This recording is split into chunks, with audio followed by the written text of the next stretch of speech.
Muslim country वहाँ पर कर दिया गया। हिंदुस्तान में उस समय जब बंटवारा हुई तो क्या पूरे मुस्लिम को पाकिस्तान भेज देना चाहिए था? पाकिस्तान इस्लामिक कंट्री बना क्योंकि उसको वो ज़रूरत थी, वो टिक नहीं पाता एक सेक्युलर नेशन के स्वरूप में। ये जो सांप्रदायिक ताकतें और नफ़रत की राजनीति हावी होती हुई दिखाई दे रही है, हिंदुस्तान आज भी एक हिंदू राष्ट्र के तौर पर टिक नहीं पाएगा। ये बात हमने समझना बहुत ज़रूरी है। दुष्प्रचार है कि बापू ने भगत सिंह को बचाने की कोशिश नहीं की। आज के जो सत्ताधीश लोग हैं जिनका मकसद है बापू के खिलाफ दुष्प्रचार करना। महात्मा गांधी जब गए थे जो डेलीगेशन के साथ जो फांसी से पहले, तो कह रहे थे कि वो लोग इंतजार कर रहे थे कि महात्मा गांधी कहें कि इनको फांसी से माफ़ी कर दिया जाए। ये कहाँ तक सही है? बापू ने एक बार नहीं कई बार ये इल्तिजा की थी कि भाई उनको फांसी मत दो, आप चाहें तो उनको आजीवन कारावास रखिए पर फांसी मत दो।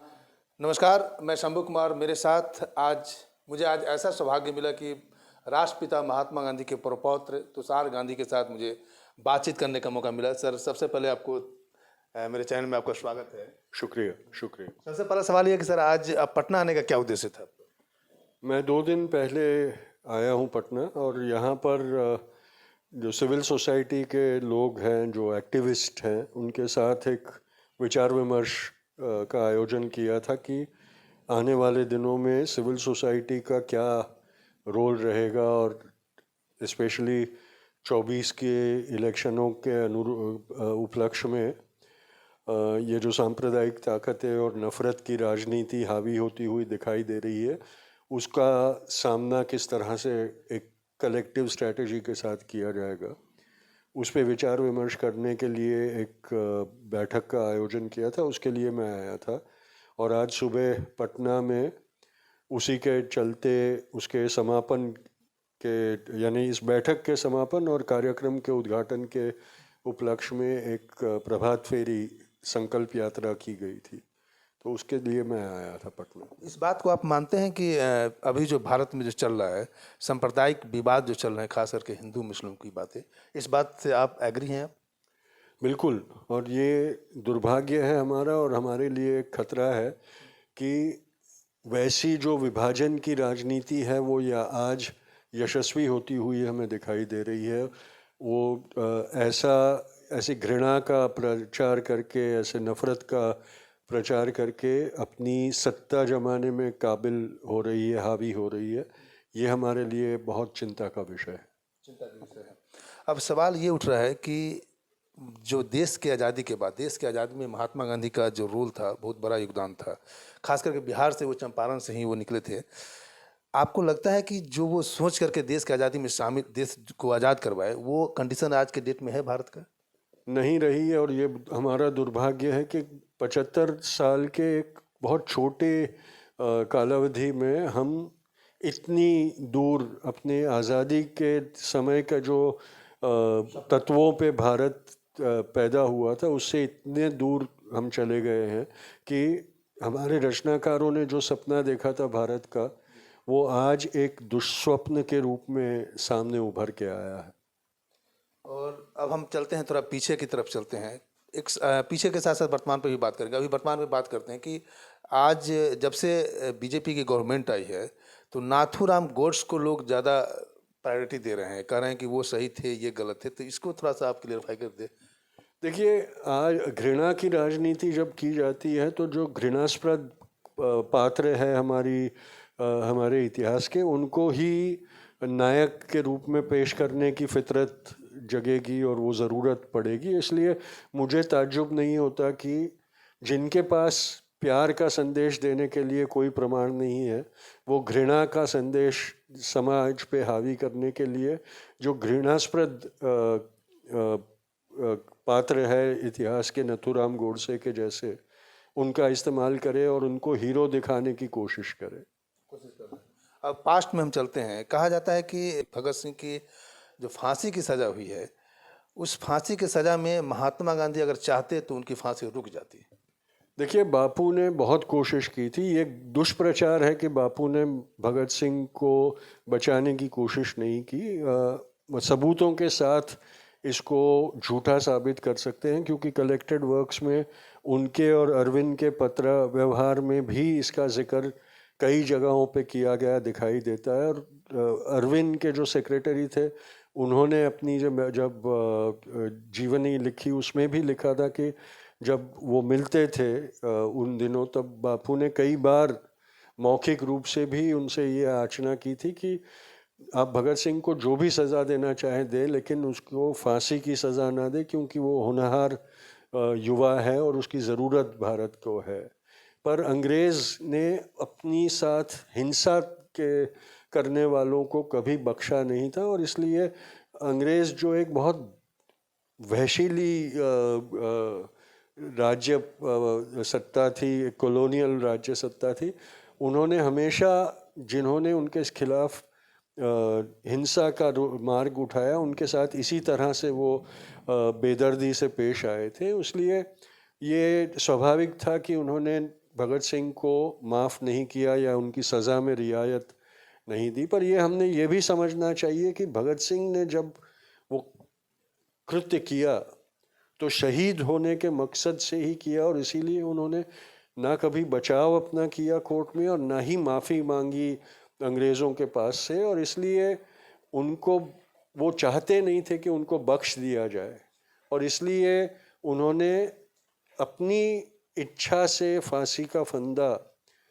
अपने आभूषण के रूप में उन्होंने वो अपनाया है। इसलिए हमने ये समझना चाहिए कि जिस इंसान ने उसके माँ बाप को भी मर्सी पिटिशन फाइल करने से मना कर दिया, वो बापू अगर उनके लिए क्षमा याचना करवा लेते तो वो कबूल करते या नहीं, ये भी हमने समझना चाहिए। अगर किसी ने दगा किया भगत सिंह के साथ तो उस वक्त के हमारे लोगों ने किया, क्योंकि भगत सिंह चाहते थे कि उनकी शहादत से प्रेरणा लेकर वैसे हज़ारों भगत सिंह पैदा हो जो देश पे कुर्बान होने के लिए तैयार हो, लेकिन ये बहुत नामुमकिन चीज़ है। इसके लिए बहुत बड़ा कलेजा और बहुत शौर्य की ज़रूरत होती है, और इसलिए उस वक्त और भगत सिंह प्रेरणा लेके पैदा नहीं हो पाए। पर बापू ने जो अहिंसक मार्ग दिखाया उसमें स्वतंत्रता सेनानियों की कमी नहीं रही, और आखिर में हर हिंदुस्तानी ने अपना फ़र्ज़ निभाया। पर आज के जो सत्ताधीश लोग हैं जिनका मकसद है बापू के खिलाफ दुष्प्रचार करना, वो इस प्रकार के दुष्प्रचार करके बापू की छवि कम करने में प्रयत्न करते हैं। इसमें हमें आश्चर्य नहीं होना चाहिए। दुख की बात यह है कि सत्य जो है वो हम इतने ही प्रखरता से दिखा नहीं पा रहे हैं। आप सर हिंसा की बात कर रहे हैं, तो भगत सिंह हिंसा, देश की आज़ादी में हिंसा आप कैसे कर सकते हैं? जो अपना ही देश है, कोई दूसरे अंग्रेज अगर हमारे गुलाम बना कर रखे हुए हैं, तो आप हिंसा उसको कैसे कर सकते हैं? देखिए, आप देशभक्ति के लिए हिंसा करो या वो हमें गुलाम बनाने के लिए हिंसा करते हैं, हिंसा हिंसा है। उसमें कोई ये नहीं होता कि मेरी हिंसा अच्छी और उनकी हिंसा बुरी, ऐसा नहीं होता।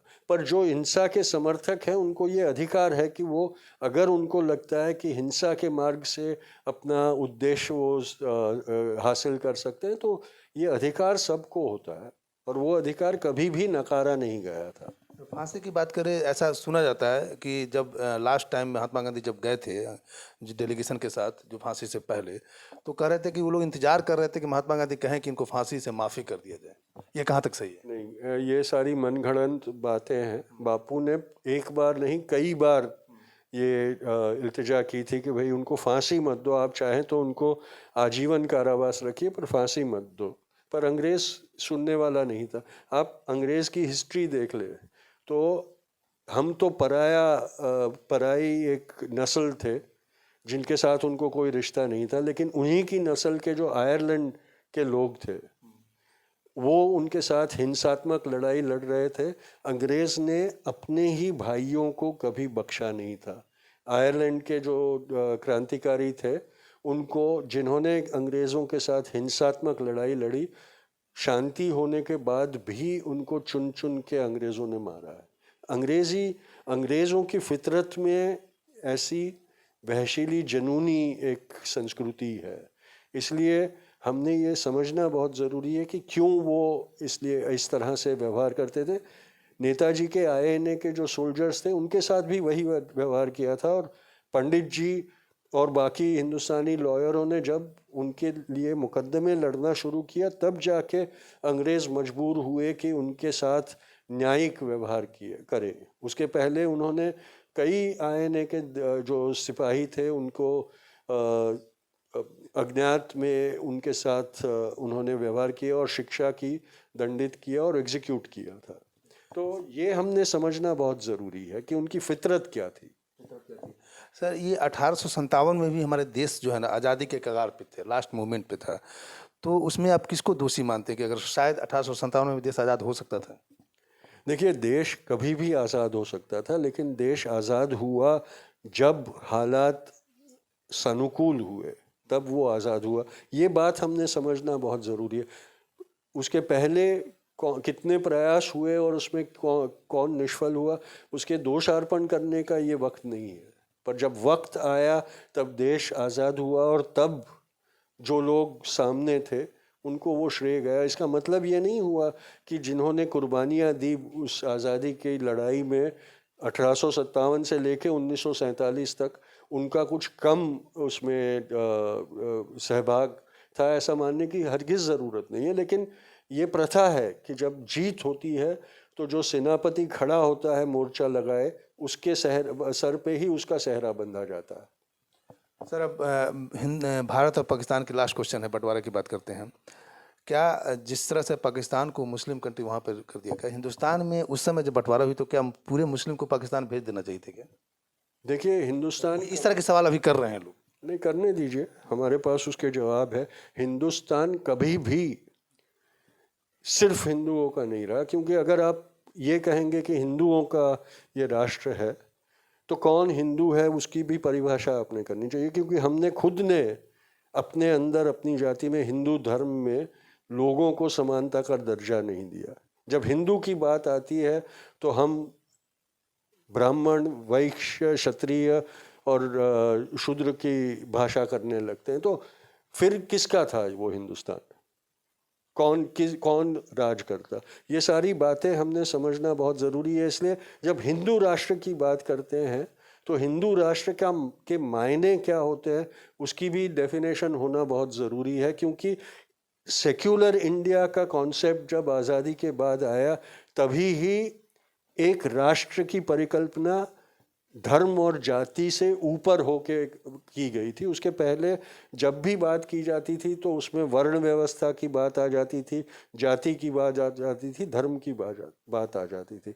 पाकिस्तान इस्लामिक कंट्री बना क्योंकि उसको वो ज़रूरत थी, वो टिक नहीं पाता एक सेक्युलर नेशन के स्वरूप में। हिंदुस्तान आज भी एक हिंदू राष्ट्र के तौर पर टिक नहीं पाएगा। ये बात हमने समझना बहुत ज़रूरी है। जो लोग कहते हैं कि हिंदुस्तान हिंदू राष्ट्र बनना चाहिए क्योंकि पाकिस्तान इस्लामिक राष्ट्र बना, वो मनगढ़ंत बात कर रहे हैं। वो अपने दिलों में खुद जानते हैं कि हिंदुस्तान हिंदू राष्ट्र बनेगा तो फिर जाति का प्रश्न उभरेगा, उसमें कौन सी जाति राज करेगी उसका प्रश्न उभरेगा, और उस प्रश्न का 5000 साल से हम जवाब नहीं दे पाए। तो ये थे राष्ट्रपिता महात्मा गांधी के प्रपौत्र तुषार गांधी। बहुत साफ सभी सवालों का जवाब दिया। मैं शंभू कुमार, कैमरामैन राजेश के साथ, पटना। लाइव न्यूज, खबर तो पक्की है।